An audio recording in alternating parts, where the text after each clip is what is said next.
Hi, my name is Daniel Koranteng. This is my YouTube channel. If you are new to the channel, don't forget to hit that subscribe button. Subscribe, like the video, and leave a comment in the comment section.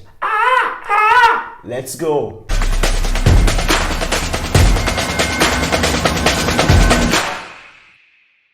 So the Black Stars, we are back here again. Now, in two of our previous three World Cups, Ghana have lost their opening game at the competition. In 2006, we lost the opening game against Italy, ended up winning the next two against Czech Republic and USA and qualified to the round of 16. In 2014, we lost our opening game against USA, drew against eventual champions Germany, and then lost out against Portugal, finished bottom of the group and came back home.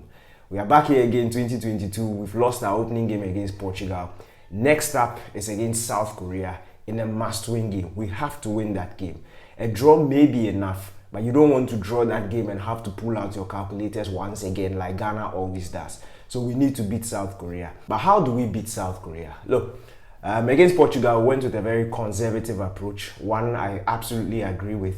It was the opening game of the competition. We didn't necessarily have to win that game. So I love that cautious approach. Try to hold them back a bit and then try to pick our moments. It didn't work out in the end of the day since we lost the game by 3-2. But this time around against South Korea, I think we need to go for it. We need to be a bit more attacking. And I think that will have an effect on who starts the game. I like the shape that we use, the 3-back system. I think we can do it, but inject it with a bit more attacking players to add more to our arsenal going forward. And we have those players in our team. First off, at left back, I think there needs to be a change there. I think Rahman needs to sit this one out. Gideon Mensah coming. Gideon Mensah gives a bit more going forward in terms of your quintessential left wing back. He has the ability to run up and down the field, add to the attack, add to the defense also. He gives more offensively. That's why I feel he should come into this game. Another change should be a right wing back in Ali Dusedu. He was absolutely brilliant. I think Ghana's best player on the pitch against Portugal. But in this game, we'll have to do a bit more attacking, and that's why I feel like Tariq Lamptey should come in ahead of him. Tariq also gives much more going forward than Ali does, and I think that's why I will agree with that change being made. Aside that, the goalkeeper should remain the same, the back three should remain the same. At the top, the midfield two, I also perfectly agree. I think I'll keep Partey, I'll keep Salis, but I'll effect a couple of changes at the top. I will shift, instead of playing a 3-5-2 like what we did against Portugal, I'll go with a 3-4-3. So yes, my wing backs, Tariq on the right, I have Gideon on the left, I have Salis and Partey in the middle, making my midfield 4. And then in attack, I'll go for 3. I'll go for Kudus on the right hand side. But clearly in a 3-4-3, he will not be hugging the touchline or providing that width. He will be coming inside. And Osman Bukhari also. I've gone with Osman Bukhari on the left hand side because yes, we know what he's done for Ghana in recent times. But the fact that he scored, he had a very good game against Portugal when he came on.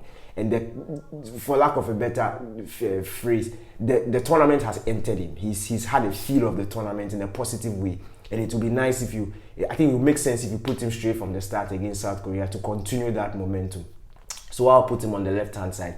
Then I'll maintain Iñaki Williams at number 9. With this 3-forward line, or this forward line of 3 guys, I think there's enough fluidity there, there's enough movement there, which will also help the midfielders in Salis and Partey linking up play. I've opted not to start with Andre Ayew. And the same reason I've opted not to start with Andre Ayew is also the same reason I've opted not to start with Rahman. Now, the South Koreans are really quick. They are a well-drilled team, very quick. They run 90 minutes non-stop. They will be coming at you up and down.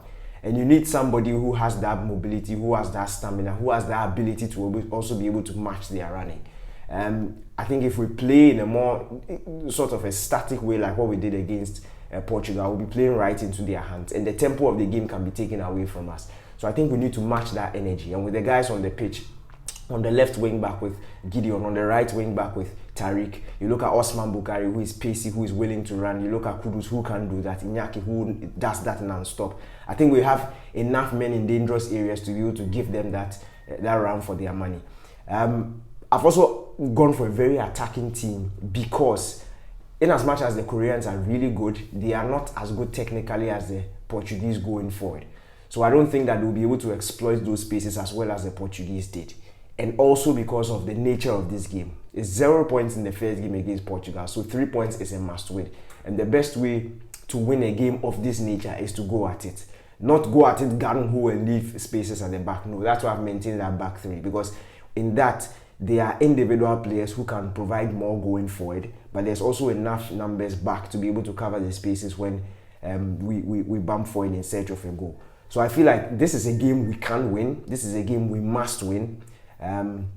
Clearly, South Korea are ranked higher than Ghana, but that doesn't mean that we don't have a technical team more than capable of getting the 3 points. We have more than enough players in our arsenal, players who have serious weapons. You look at Partey, who can pick up a pass out of nothing. And Partey's game against Portugal was a bit dicey.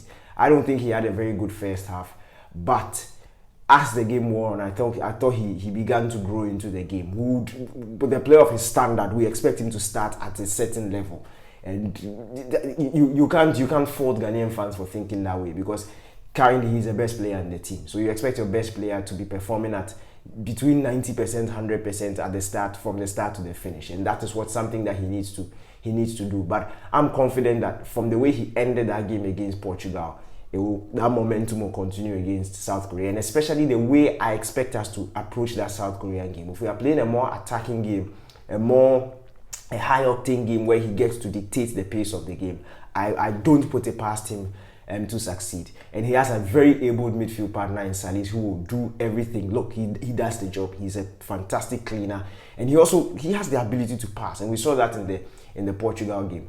So with this lineup, or anything that is attacking or looks like this, maybe one may decide to start with 7. If you look at the sort of game that Iñaki had, maybe you want to sit him down. But I feel like the 4 games he's played for the Black Stars, that movement that he does up on top of the field or at the front there, look, it adds a lot to our attacking setup, and I will maintain him. I don't mind what he did against Portugal. He has what it takes to give a solid performance against the Koreans. I'm not writing the Koreans off. No, they themselves will be looking at this game as a must-win, and they will be looking at this game as a game they know they can win.